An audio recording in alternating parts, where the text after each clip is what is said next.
Shalom, salam sejahtera. Hari ini saya mau share, saya lagi mau kongsi tentang Tuhankah Yesus itu?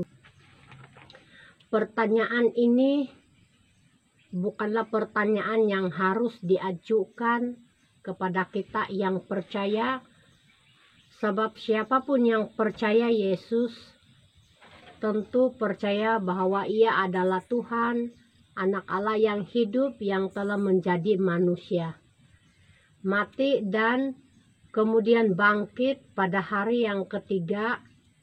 Ia mati untuk menebus manusia dari penghukuman Allah karena dosa, dan kebangkitannya adalah bukti bahwa sungguh Ia adalah anak Allah yang memberi nyawanya untuk penebusan kita. Namun di media sosial ini ada banyak orang yang meragukan Yesus adalah Tuhan. Bagi mereka Yesus hanyalah manusia biasa, seorang guru, utusan atau nabi yang datang ke dalam dunia. Dan sebahagian bahkan tidak yakin bahwa apa yang tertulis dalam Alkitab dewasa ini adalah benar. Tentu kita tidak dapat mengupas panjang lebar tentang masalah ini di sini. Namun beberapa peristiwa di sekitar kelahiran, hidup, dan kebangkitannya serta kesaksian-kesaksian banyak orang percaya dalam sejarah sesungguhnya dapat menjadi bukti bahwa Yesus adalah Tuhan. Namanya pun berkuasa untuk membebaskan siapapun yang percaya sampai kini. 700 tahun sebelum kelahirannya, Nabi Yesaya telah menubuatkan tentang kedatangan Yesus. Ia berkata, "Sebab itu Tuhan sendirilah yang akan memberikan kepadamu suatu petanda. Sesungguhnya seorang perempuan muda mengandung dan akan melahirkan seorang anak laki-laki, dan ia akan menamakan dia Immanuel." Itu kita dapat baca di dalam Yesaya 7 ayat 14. Immanuel artinya Allah beserta kita. Dimanapun kita pergi, Allah beserta kita. Kata ini menyatakan bahwa Yesus adalah Allah yang turun ke dalam dunia, ke tengah-tengah manusia, umatnya. Di bagian lain Yesaya berkata di dalam ayat 9, pasal 9 ayat 5, "Sebab seorang anak telah lahir untuk kita, seorang putra telah diberikan untuk kita, lambang pemerintahan ada di atas bahunya, dan namanya disebutkan orang Penasihat Ajaib, Allah yang perkasa, Bapa yang kekal, dan Raja Damai." Di pasal 9 ayat 6, "Besar kekuasaannya dan damai sejahtera tidak akan berkesudahan di atas takhta Daud dan di dalam kerajaannya, karena ia mendasarkan dan mengokohkannya dengan keadilan dan kebenaran dari sekarang sampai selama-lamanya." Itulah ayat di dalam Yesaya 7 di ayat 9, 5 yang sampai 6 yang dibaca. Nubuatan ini menunjukkan jati diri Yesus. Ia bukan manusia biasa, bukan hanya seorang nabi ataupun raja biasa. Sesungguhnya ia adalah Allah yang memerintah selama-lamanya. Apa yang dinubuatkan oleh Yesaya itu juga yang disampaikan oleh malaikat yang datang kepada Maria mengabarkan peristiwa Natal. Di dalam Lukas 1 ayat 31 sehinggalah ayat 33 demikian, sesungguhnya engkau akan mengandung dan akan melahirkan seorang anak laki-laki, dan hendaklah engkau menamai dia Yesus. Ia akan menjadi besar dan akan disebut anak Allah yang maha tinggi, dan Tuhan Allah akan mengaruniakan kepadanya takhta Daud bapa leluhurnya, dan ia akan menjadi raja atas kaum keturunan Yakub sampai selama-lamanya, dan kerajaannya tidak berkesudahan. Dan ketika Maria bertanya bagaimana itu terjadi, malaikat itu melanjutkan di Lukas 1 ayat 35, Roh Kudus akan turun atasmu, dan kuasa Allah yang maha tinggi akan menaungi engkau. Sebab itu anak yang akan kau lahirkan itu akan disebut kudus, anak Allah. Mencermati perkataan malaikat itu, maka secara singkat dapat kita simpulkan bahwa Yesus, anak yang dikandung oleh Maria itu, pertama lahir dari pekerjaan Roh Kudus.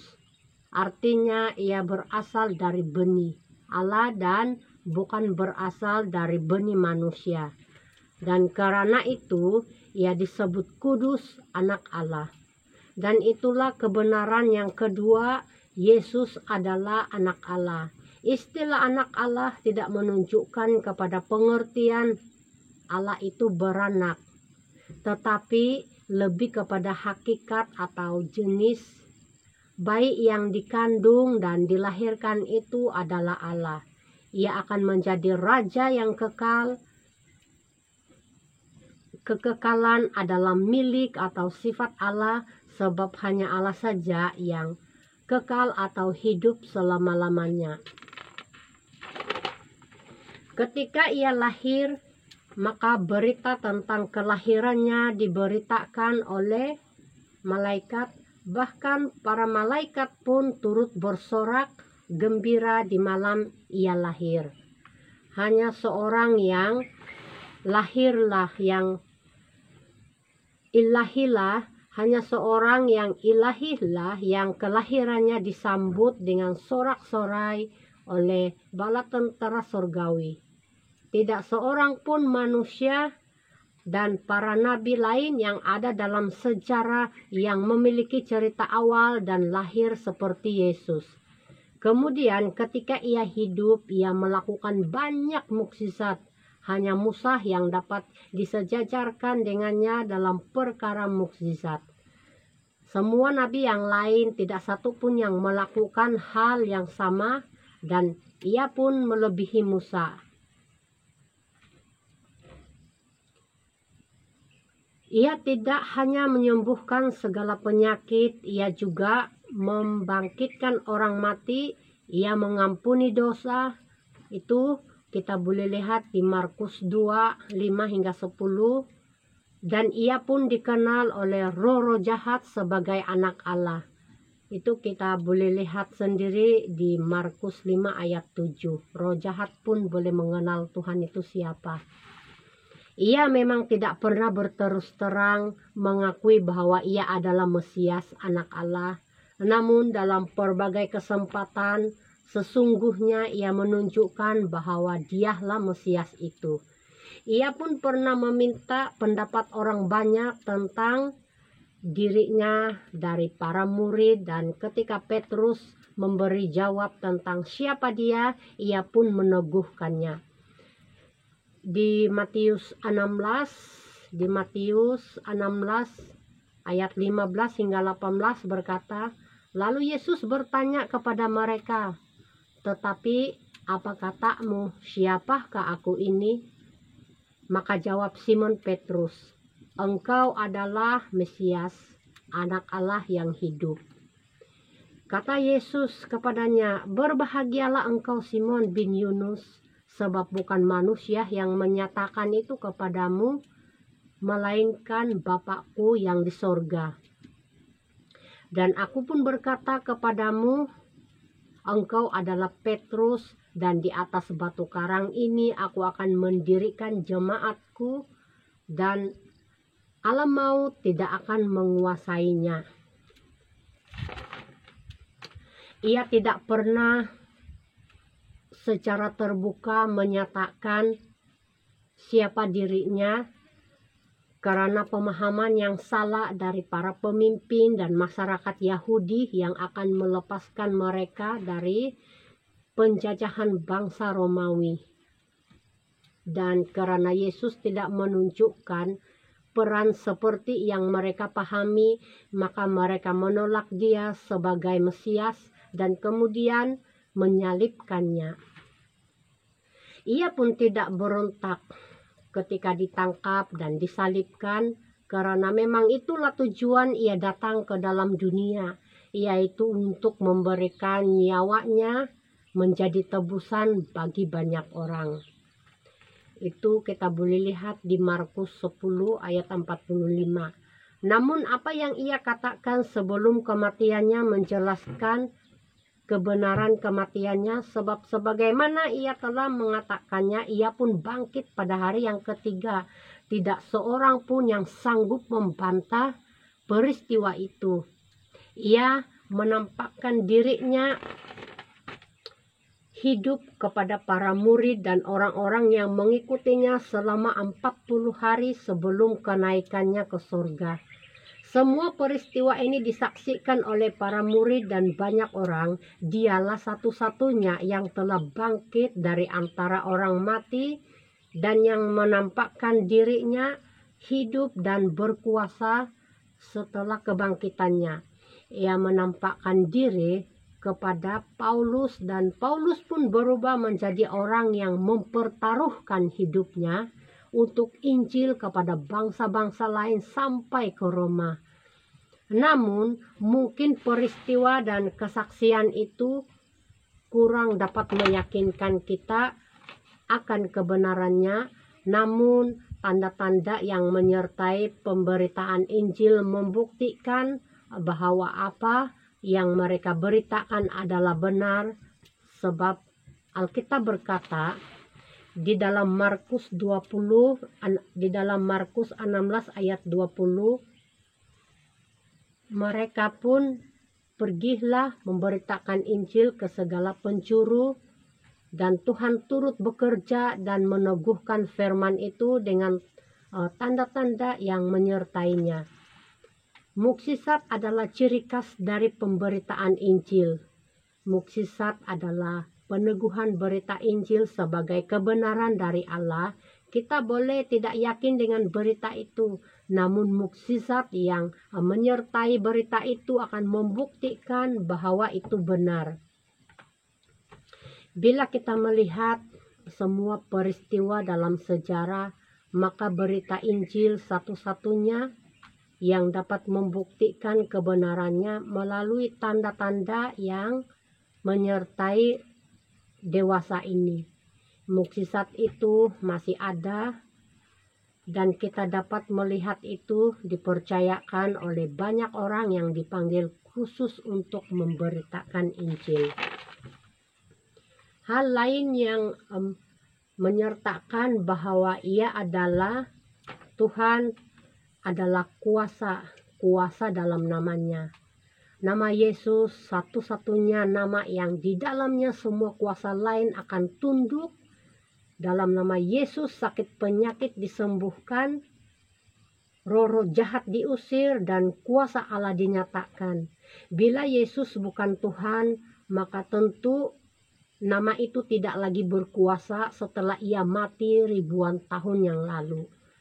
Karena itu, bila kita masih meragukan tentang ketuhanan Yesus, lihatlah kuasa yang masih ada di dalam namanya, yang masih dapat dipercayakan oleh banyak orang percaya yang dipanggil Allah dalam pelayanannya. Saya ingin katakan, tidak seorang pun manusia atau nabi pun dalam dunia ini yang namanya berkuasa dan olehnya kita dibebaskan selain dari nama Yesus. Dan itulah salah satu bukti yang tidak berubah sepanjang masa tentang ketuhanan Yesus. Karena itu, timbanglah kebenarannya dan berdoalah supaya akan mendapat kasih karunia Allah untuk menerima keselamatan yang sesungguhnya.